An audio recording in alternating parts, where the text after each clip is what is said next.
안녕하세요. 원광대학교 치주과학교실 이동훈입니다. 오늘 이런 새로운 플랫폼으로 여러분들과 만나 뵙게 돼서 아주 반갑고 영광입니다.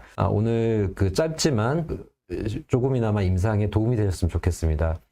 제가 2번 연속으로 진행을 하게 될 것 같은데요. 첫 번째는 임플란트 주위염 관련된 얘기겠고요. 그 다음 얘기는 이제 합병증을 다룰 때 우리가 혹시 놓치고 있는 것들 중에 하나인 교합적인 요소를 어떻게 하면 다룰 수 있을지 그렇게 한번 두 가지 주제로 한번 만들어 봤습니다. 첫 번째는 우리 대부분 임플란트 주위염 너무나도 이제 흔한 합병증이 돼버렸고요. 여기에서 우리가 대부분 빼는 쪽으로 그리고 새로 재건하는 쪽으로 많이 접근을 하시는 것 같은데 과연 빼는 게 정답일까? 조금 더 유지할 만한 어떤 요소는 없을까? 이런 것들로 한번 다뤄보도록 하겠습니다.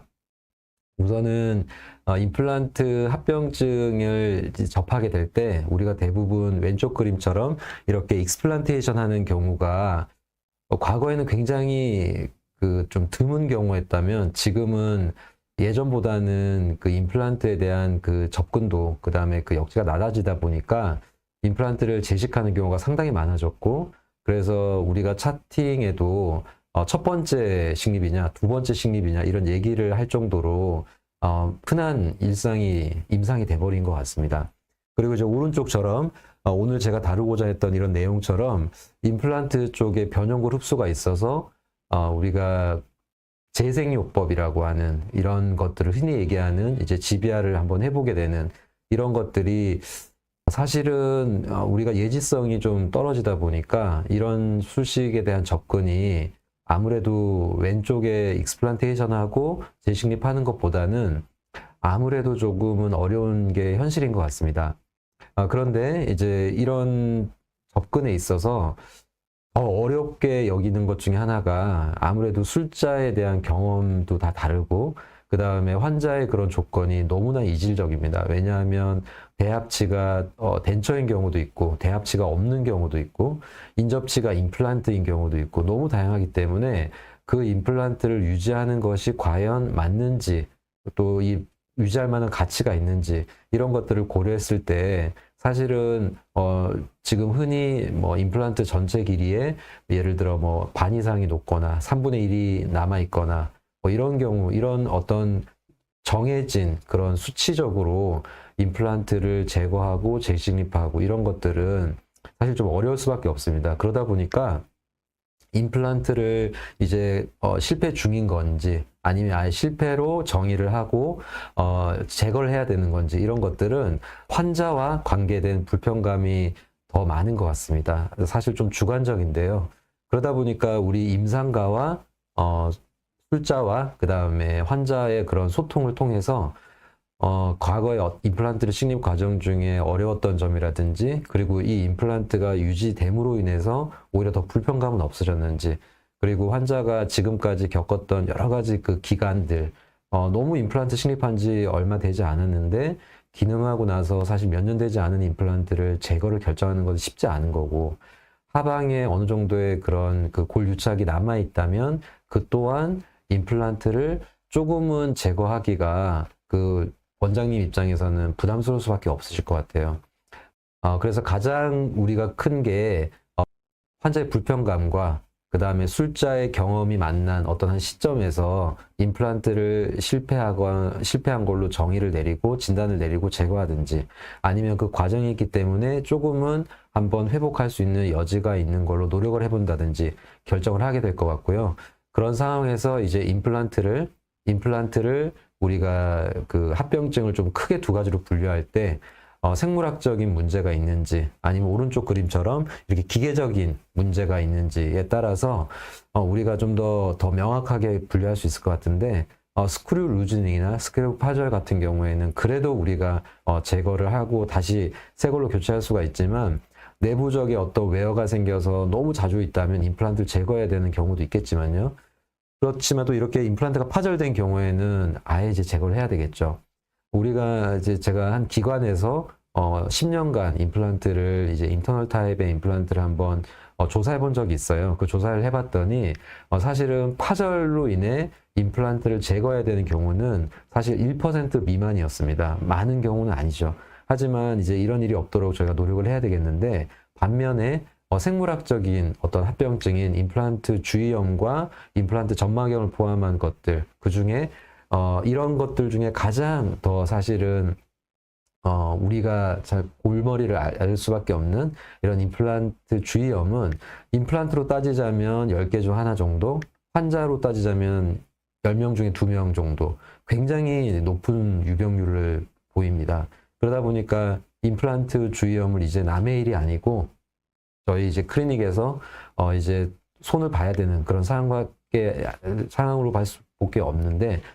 볼 수밖에 없는데, 사실 임플란트 주위염에 대한 여러 가지 그 관심은 전 세계적이기 때문에 너무나 많은 문헌들을 접할 수가 있고, 여기에 과거에 임플란트를 심기 전에 임플란트 주위염에 호발하는 어떤 리스크 팩터를 찾아보니까 뭐 임플란트 가장 강력한 에비던스가 치주염이다, 뭐 기타 등등 상당히 많죠. 그리고 마지막에 다루겠지만 임플란트 주위염을 어떤 생물학적인 문제, 치면 세균막, 치태 이런 쪽으로 이제 보던 시점에서 조금 더 나아가서 변용골의 흡수를 일으키는 것들 중에 하나가 보철적인 문제도 있다는 거는 아마 여러분들도 다 알고 계신 내용일 겁니다.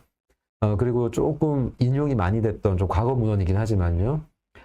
임플란트 주위염을 발생시켜서 우리 임상적인 경우하고 그 다음에 동물 실험을 통해서 리가처를 해서 가장 호발되는 그런 형태를 봤더니 아무래도 1-2형, 그러니까 환연골의 그 골흡수 형태가 가장 대부분이었다는 것, 이런 것들을 좀 따져봤을 때 우리가 어떻게 임플란트 주위염을 접근할 수 있을지 한번 고민해 봤으면 좋겠고요.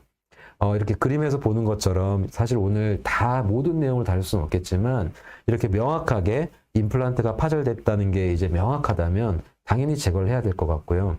그 다음에 여러 가지 문제가 발생해서 임플란트를 이제 보철물을 제거하고 유지를 해보려고 했던 이런 과정들 중에 이 임플란트는 사실 타운에서 식립된 게 의뢰된 내용이지만 이 분께서도 임플란트 주변에 표면 처리를 하기 위해서 상당히 노력을 했을 것 같고, 하지만 이 상태에서 이 유지를 한다는 것은 임플란트의 레벨이 인접한 부분의 치아들과 조화를 이룰 수 없는, 너무 좀 깊은 식립이 이루어지지 못해서 오히려 얕은 식립으로 발생된 문제, 이런 것들은 유지하기가 어렵다고 볼 수밖에 없습니다. 제가 판막을 열어봤을 때 이런 임플란트를 아마 유지할 수 있다고 생각하시는 분은 많지 않을 것 같아요. 그러다 보니까 이제 이런 것들은 제거를 하고 만약에 바로 식립할 수 있다면 너무너무 좋겠지만, 주변에 여러 가지 본 레벨이라든지 그 다음에 하방에 있는 하치조신경관과의 거리, 그 다음에 연조직의 두께가 너무 얇다거나 이런 것들은 임플란트를 바로 심기는 어렵다고 보고, 여기에서 우리가 제거를 하고 멤브레인을 이용해서 고리식제를 쓰고 그 다음 단계로 단계법으로 넘어가는 그런 단계로 이제 한번 고려를 해봐야 될 것 같고, 그렇게 해서 이제 임플란트가 새롭게 재건되는 것을 조금은 이제 돌다리 두들기면서 넘어가듯이 조금은 차분하게 넘어가야 될 것 같습니다. 고리식을 하고 임플란트를 다시 식립하고 보철이 넘어가서 이렇게 유지될 수 있는 그런 단계가 돼야겠죠. 하지만 요런 케이스를 한번 보시게 되면요, 임플란트가 식립돼 있고 이 환자분께서는 구강위생 관리가 나쁘지 않으셨던 정형외과 의사분이셨어요. 근데 이제 여기에서 이제 굉장히 치과에도 자주 오셨고 정기적으로 오셨었는데 임플란트를 이제 심으셨던 타원에서 심으셨고, 이 부분에서 아무래도 그 치과 방문이 어려운 상황이 되셔서 제가 보게 됐던 케이스였는데, 이 임플란트를 보시면 그래도 앞선 그런 케이스에 비해서 임플란트를 조금은 어떤 하방에 전체 길이의 반밖에 남아있지 않은 상태였지만 임플란트가 심어진 위치와 인접한 치아의 부착 수준, 쉽게 말하면 이제 본 레벨이 임플란트에 식립한 거에 비해서 그렇게 불리한 사항이 아니었습니다. 만약에 보철물만 제거를 하고 하방에 있는 보철물의 표면만, 임플란트의 표면만 정말 깨끗하게 청소만 된다면 한번 고리식을 해볼 수 있지 않을까라고 생각해 볼 수 있는 케이스가 되겠죠. 그래서 저는 할 수 있다면, 유지할 수 있다면 조금만, 환자분께서 연세가 70대 중반이셨는데 조금은 더 임플란트를 유지해 볼 수 있다라는 얘기를 드려봤고, 환자분께서의 호응도도 괜찮았고 내원이 가능하셨기 때문에 환자분께 한번 시도를 해봤고, 그 단계를 한번 간단하게 한번 보도록 하겠습니다. 우선은 환자분께 그 비외과적 처치를 통해서, 쉽게 말씀드리면 보통 비외과적 처치는 이제 우리끼리 이제 소통하기로는 판막의 리프렉션 없이, 우리가 이제 수술적인 요법 없이 국소적인 연고를 이용한다거나 전신적인 항생제를 쓴다거나 아니면 판막의 그런 플랩 없이, 오픈 플랩 없이 우리가 다양한 기구를 이용해서 깨끗하게 일단 한번 해보는 거겠죠. 여기에서 저도 이제 국소적인 항생제를 많이 쓰는데요. 여기서 이제 우선은 이렇게 सब사이드가 된 다음에, 아까 전 사진에서 보셨던 그런 상황에서 판막을 먼저 열어본다거나 그러진 않으시겠죠. 왜냐하면 우리가 일단 सब사이드 된 이런 치은 조직에서 보시면 아시겠다시피 이렇게 우선은 인시전을 가하고 슈처를 할 수 있는 그런 상황을 만들어 놓고 그 다음에 뭔가를 나가시는 게 수술에 대한 문제를 조금이라도 줄일 수 있다고 생각됩니다. 그래서 여기에서 우선 सब사이드 된 이런 상태를 보고, 환자분께서는 사실 여기에서도 상당히 좋아하시죠. 그런데 이제 그 다음 단계로 넘어갈 수 있는지, 저는 일단 이렇게 간을 한번 보고요. 환자분께서 호응도를 이제 봐야 되는데, 환자분께서 너무 바쁘시거나 그 다음에 흡연 습관이라든지 구강위생 관리가 되지 않는 분이라면 수술을 섣불리 선택하진 않습니다. 임플란트뿐만이 아니라 치아 주변도 마찬가지죠. 우리가 스케일링하고 그 다음에 뭐 흔히 얘기하는 루트 플래닝, 큐렛을 다 한 다음에 환자분께서 이제 리이밸루에이션을 할 때 환자분께서의 그런 그 치과의 유지 관리에 대한 그런 프로그램에 얼만큼 호응도가 있으신지 그런 것들을 본 다음에 결정을 하는 게 좋겠죠. 이렇게 해서 이제 환자분께서 그 다음 단계 또 재발할 수도 있으니까 수술을 한번 권해드려 봤고, 환자분께서도 동의하셨기 때문에 우선 다행히 위에 스크류탑에 보철물이었기 때문에 보철 제거를 할 수가 있었고, 이 상황에서 이 보철물을 나중에 또 다시 한번 사용할 수 있기 때문에 혹시 형태적으로 너무 우리가 컴백스하진 않은지, 마지막에 다루겠지만 보철물의 모양도 중요하기 때문에 그런 것들을 이제 상부 보철물이 수정이 필요하다면 엠브레저가 너무 닫혀있지는 않은지 이런 것도 또 봐야겠죠. 제가 이 과거 기록을 이제 타원이었기 때문에 볼 수는 없었지만 사실 골 이식제가 종류가 뭔지 이런 건 잘 이제 파악이 안 됐었고요. 여기에서 제가 가장 먼저 보는 것 중에 하나는요, 일단 임플란트가 파절이 있는지를 먼저 봅니다. 사실 근데 이렇게 출혈이 있거나 그 다음에 여기에서 우리가 무조건 뭐 임플란트를 뭐 스무싱, 흔히 얘기하는 임플란트 플라스티를 한다거나 아니면 여기에 재생요법을 한다거나 할 때 사실은 이제 출혈 때문에 그런 아주 미세한 파절이 보이지가 않을 때가 있거든요.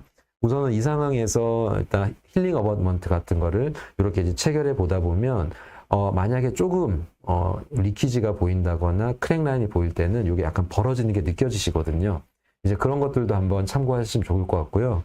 우선 가장 깨끗하게 처리하기 위해서 우리가 플라스틱 큐렛 같은 거나 타이타늄 큐렛 같은 걸 이용해서 우선 제거할 수 있는 걸 다 제거를 먼저 하고, 요 다음 내용에서 다뤄질 내용인데, 여기에서 우리는 가장 일단 편한 것은 기존의 보철물을 체결하거나 아니면 힐링 어버먼트를 체결해서 흔히 얘기하는 넌서머지 GBR이 가장 여기에서 유리할 겁니다. 왜냐하면 보철물이 있었기 때문이겠죠.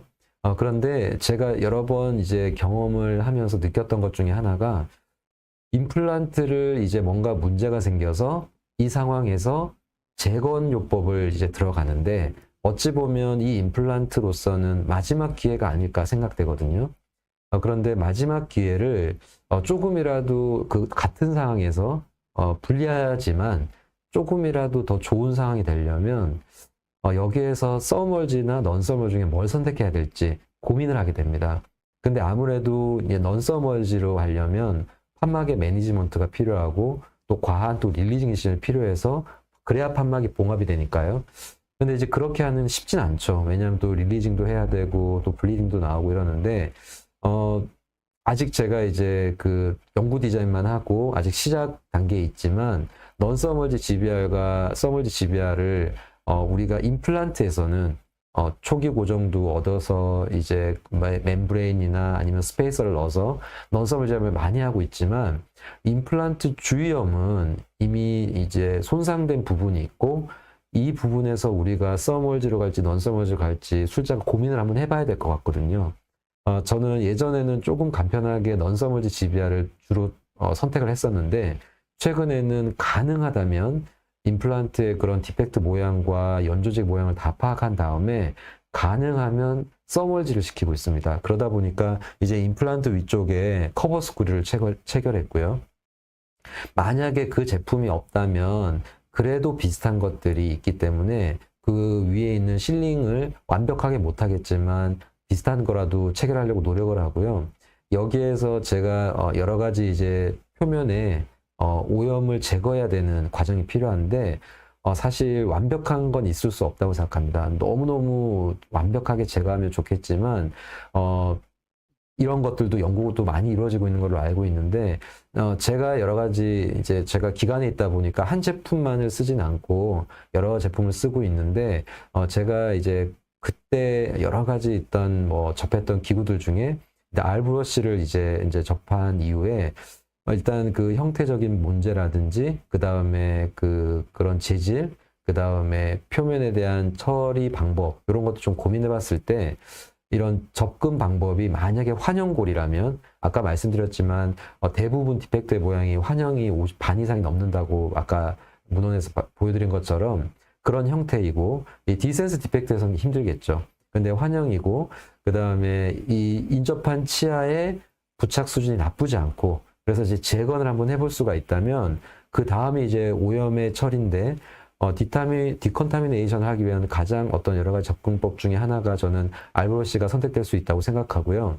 여기에서 손상을 가할 수밖에 없는데, 최소한의 손상으로 우리 스레드와 스레드의 그런 밸리를 깨끗하게 접근할 수 있는 것 중에 하나가 아닐까라고 생각해서 좀 선호하는 편입니다. 이렇게 해서 깨끗하게 하고, 아시겠지만 H2O2로 버퍼링 이펙트를 이용해서 남아있는 걸 조금이라도 제거하려고 노력하고, 만약에 또 접근을 하실 수 있는 게 있다면 테트라사이클린으로 또 깨끗하게 할 수 있겠죠. 여기에서 보시면 인접한 치아의 이런 부착 수준과, 요게 좀 가려있긴 하지만 요 부분은 조금 내려가 있었어요. 그런데 하지만 그래도 지금 형태보다는 함기화된 형태를 조금 개선해 줄 수 있겠다라는 판단이 들어서 이렇게 처리가 끝났고요. 여기에서 디펙트의 모양에 맞게 적절한 골 이식제와 그 다음에 멤브레인을 사용해야겠죠. 여기에서 이제 판막의 매니지를 통해서 서멀지를 시키도록 노력을 했습니다. 아무래도 이게 보철물이 있었다 보니까 다시 이 보철물이 있던 모양대로 판막은 되돌아가려고 할 테고, 최소한의 너무 과하지 않은 적당한 양의, 참 적당한 게 어려운데요. 적당한 그런 감장 절개를 통해서 우리가 서멀지를 시키고 통법대로 추출을 했습니다. 그리고 이제 발사를 하기 때 사진이고요. 그리고 이제 시간이 지나서 리엔트리 기간이 돼서 한 4, 5개월쯤 지나가지고 열어보려고 했습니다. 열어보기 전입니다. 사실 이건 뭐 별건 아니고요. 조금이라도 전정의 깊이를 조금 회복해주고, 각하층을 최대한으로 늘리기 위해서 이 상황에서 이 환자한테 FGG 같은 거를 하는 걸 좀 과한 부분이라고 생각돼서 이렇게 이제 우리가 부분층 판막을 만들어서 아래다가 꼬매고 힐링 어봇을 체결했습니다. 치유가 이제 된 상태고요. 여기에서 기존 보철물이 사실은 약간 크랙은 돼 있지만 환자분께 이제 새로 제작할 수 있다면 너무 좋겠죠. 하지만 큰 문제가 없어 보였고 컨택도 괜찮았는데, 여기에서 보면 약간 좀 볼록한 부분이 있었어요. 환자분께서 이제 임플란트 식립 위치가 정중앙에 있지 않은 것도 있었지만 조금은 컨택을 약간은 길게 가져가는 그런 부분은 처음에 음식물이 잘 끼지 않는 장점은 있을 수 있지만, 기공사분들하고 잘 소통을 해가지고 인접한 치아와 비슷한 수준의 엠브레저를 만들어주는 게 중요하다고 생각합니다. 약간 약간 제가 체크를 하고 마킹을 하고 기공실에 가서 조금은 더 평평하거나 플랫하거나 약간은 콘케이브한 형태로 가져가서 구강위생 관리가 더 원활할 수 있도록 이제 체결된 모습이고요.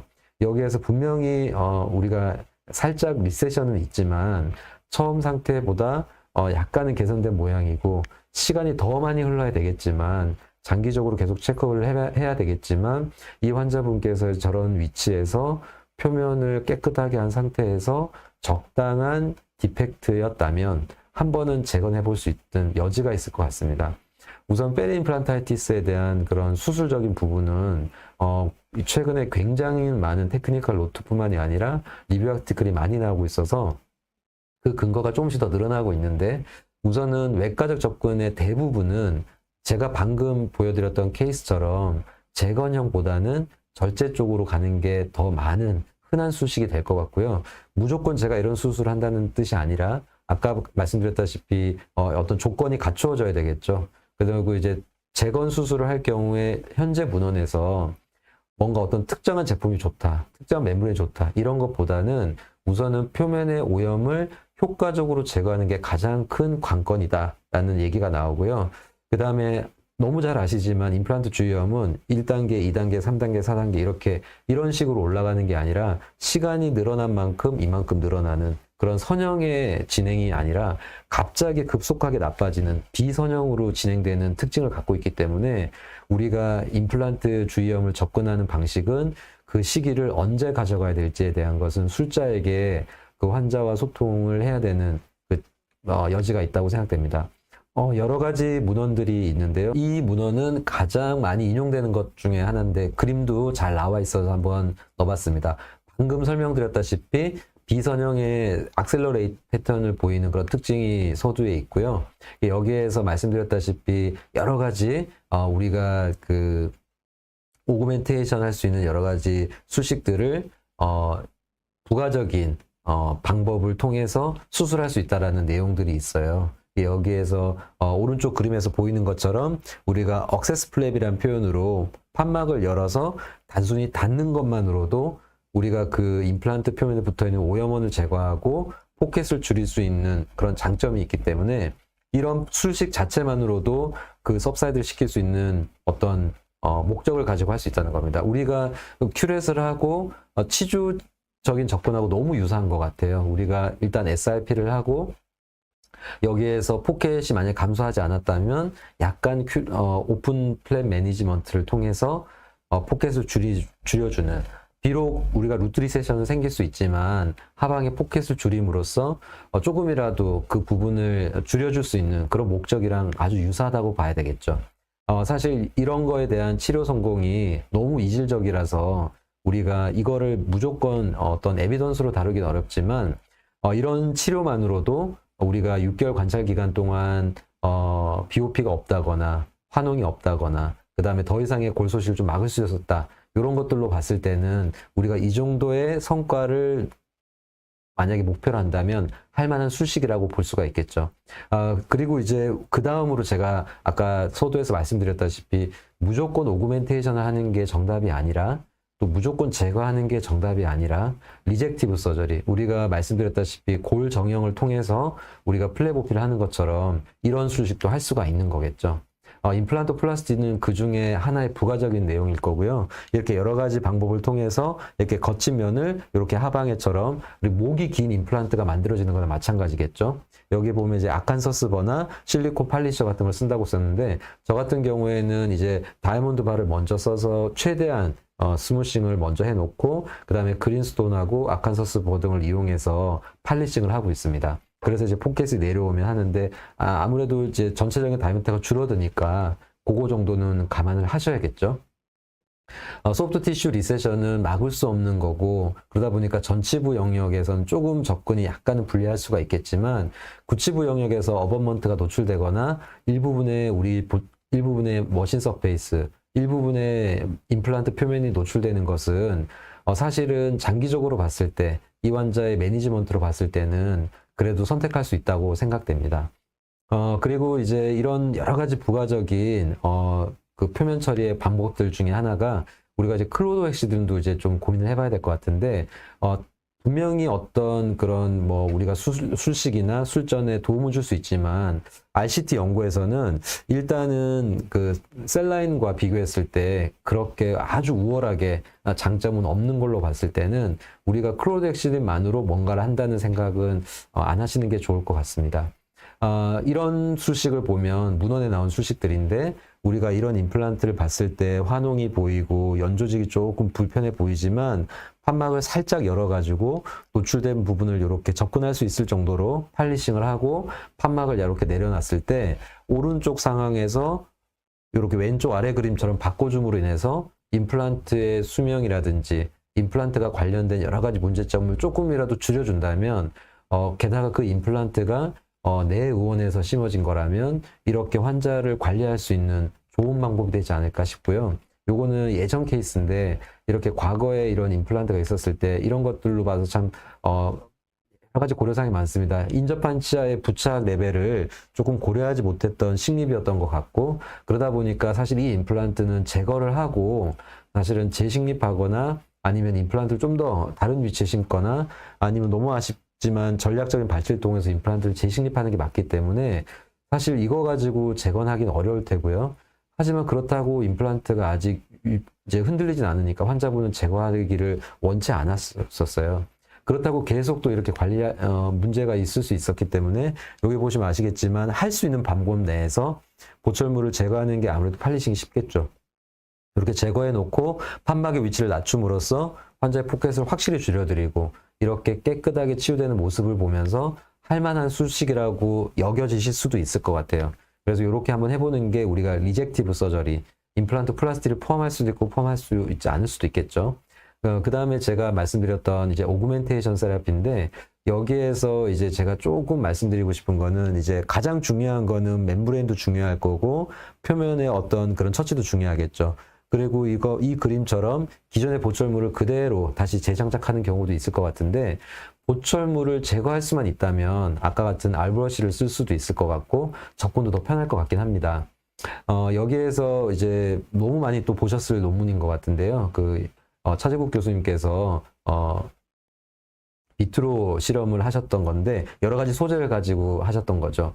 아무래도 이제 이런 것들 중에 왼쪽 그림처럼 스케일러를 쓸 수도 있지만 접근 방향이라든지 그 임플란트 표면에 불규칙한 그런 변형을 일으킨다는 거는 생각해 볼 만하고요.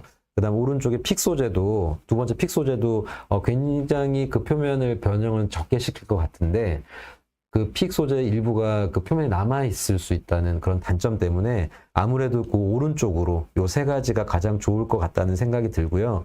접근 방법에 따라서 우리가 요거를 선택한다면 표면적인 그런 변형을 최소화하면서 깨끗하게 할 수 있다면 저는 그 좋은 선택 중에 하나라고 생각합니다. 그리고 요거는 이제 조금 이제 시간이 지나긴 했지만 2019년도에 EAO에서 이런 그 주제를 다뤘었어요. 거기에 나온 내용 중에 이때만 해도 리제너레이션이라는 표현을 썼었는데 사실 우리가 리제너레이션이라고 하는 거는 사실 이 임플란트와 그 다음에 이 골 재료가 정말 우리가 정말 완벽하게 내 뼈가 바뀌고 재건이 돼서 이게 정말 유착이 되고 이런 과정을 현미경상으로 볼 수 없기 때문에 이런 표현보다는 리컨스트럭티브 또는 오그멘테이션 이런 표현이 맞다고 일단 그 내용이 나왔었고요.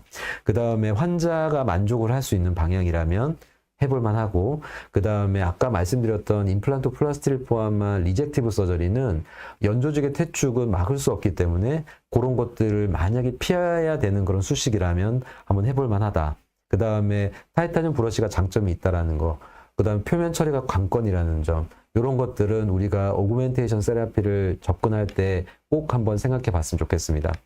그리고 그 아까 프랭크 슈왈츠 선생님의 그 문헌에 보시면 어떤 실험적인 내용은 아닌데 저는 이 내용이 굉장히 저는 와닿았습니다.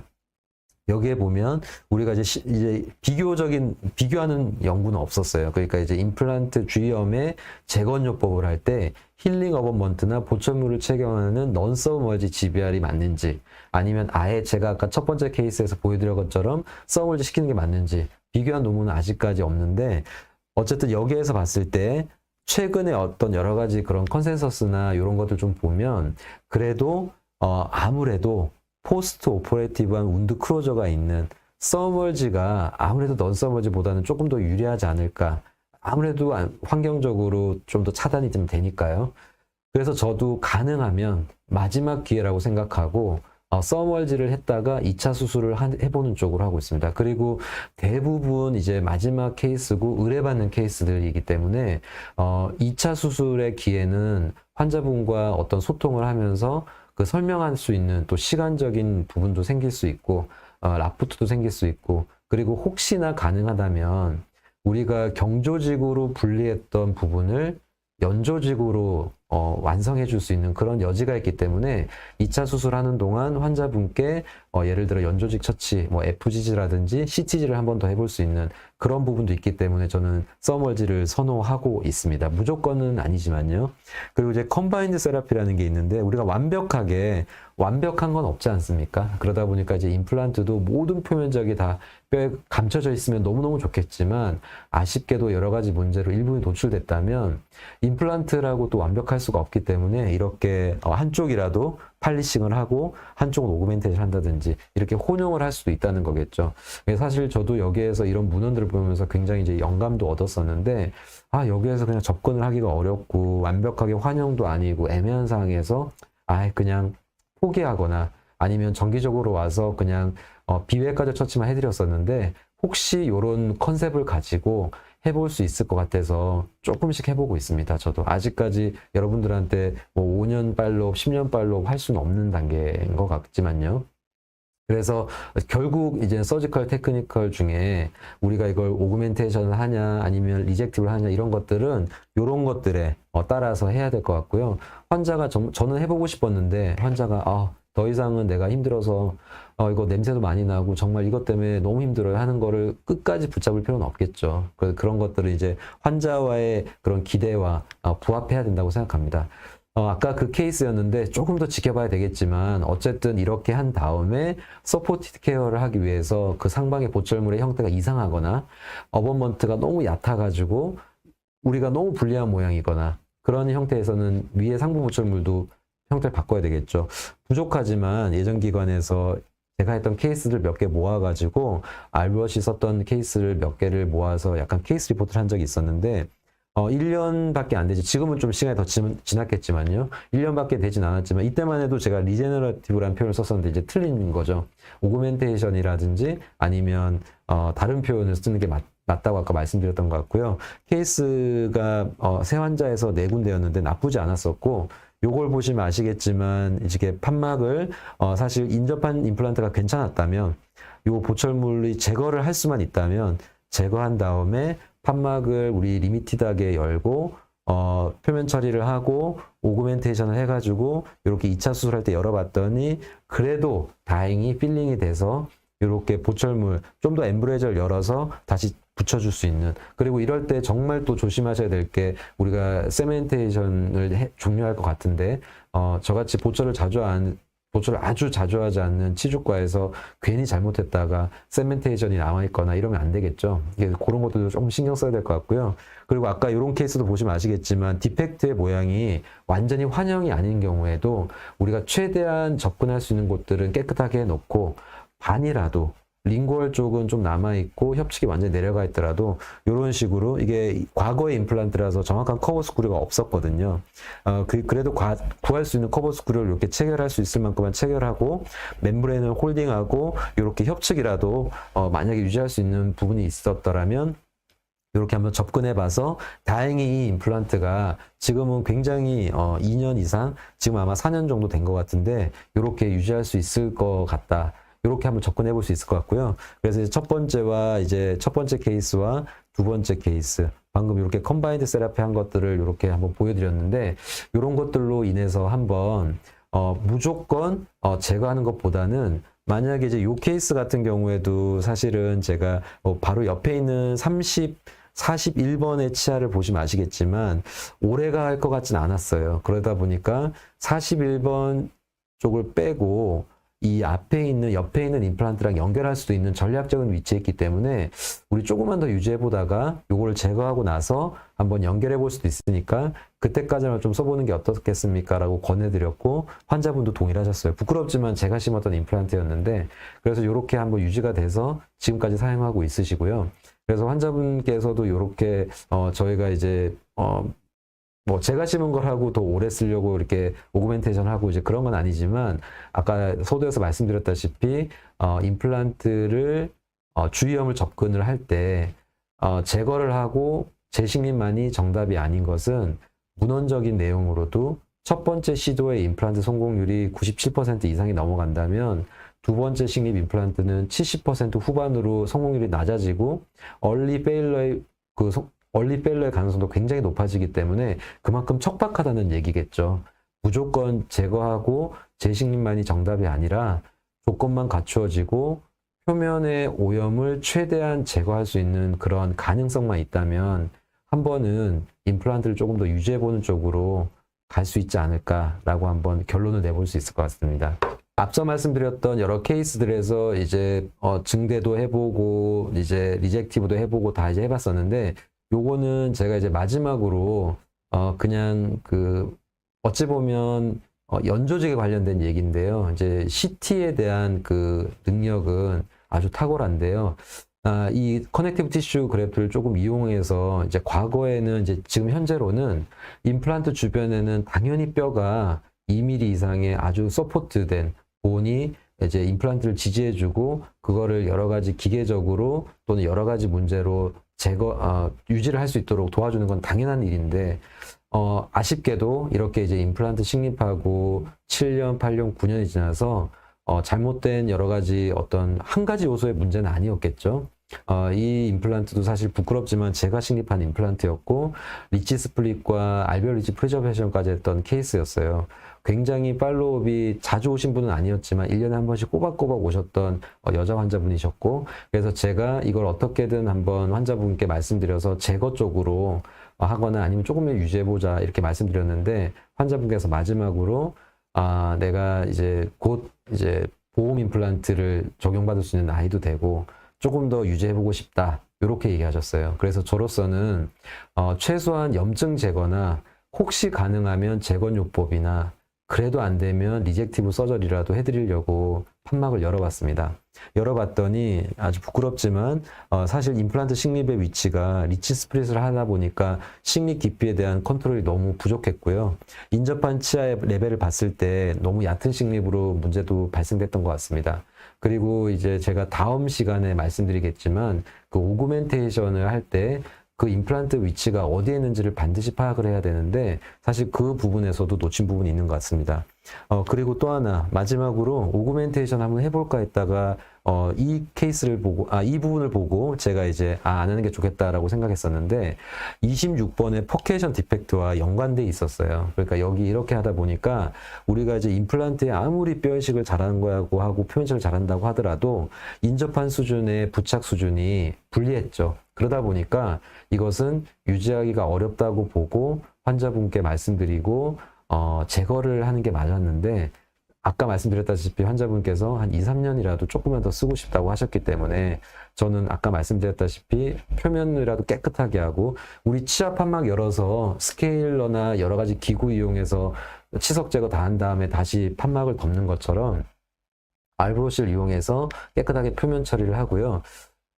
커넥티브 티슈가 여러 가지 능력이 있습니다. 능력이 있는데 여기에서 이 커넥티브 티슈가 포켓을 만드는 거로 오히려 더 나빠질 수도 있지만 판막이 그냥 접어져서 긴 접합 상피로 치유가 되는 것보다는 그래도 커넥티브 티슈가 그냥 상피 접합보다는 조금은 더 유리한 모양으로 보여질 거라고 생각되고 이런 케이스를 제가 하라는 말씀이 아니고요.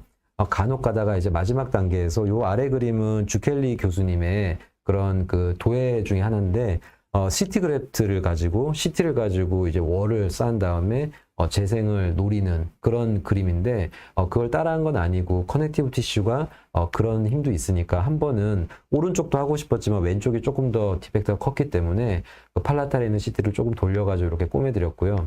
그 상부 보철분을 했었는데 다행히 지금 2년 동안은 유지를 하고 계십니다. 그러니까 이렇게 너무 우리가 이제 합병증의 종류도 많고 다양하지만 한 번씩은 여러 가지 앞에서 말씀드렸던 모형을 한마디로 말씀드리면 제거만 하진 말고 제거 전에 혹시 이 임플란트가 조금은 유지할 만한 상황인지 어떤 객관적인 수치보다는 환자와의 대화를 통해서 어떤 기대치가 있으신지, 그리고 어떤 불편감이 있으신지 파악한 다음에 만약에 유지해 볼 수 있다면 재건만 하라는 게 아니라 조금이라도 그 포켓을 줄이려는 노력과 여러 가지 기구를 이용해서 표면을 조금이라도 깨끗하게 해준 다음에 포켓을 줄여주려는 노력이 있다면 그래도 그 환자와의 그런 소통이 좀 더 원활해질 거고 유지하는 데 좀 도움이 되지 않을까, 이렇게 한번 정리를 해보도록 하겠습니다.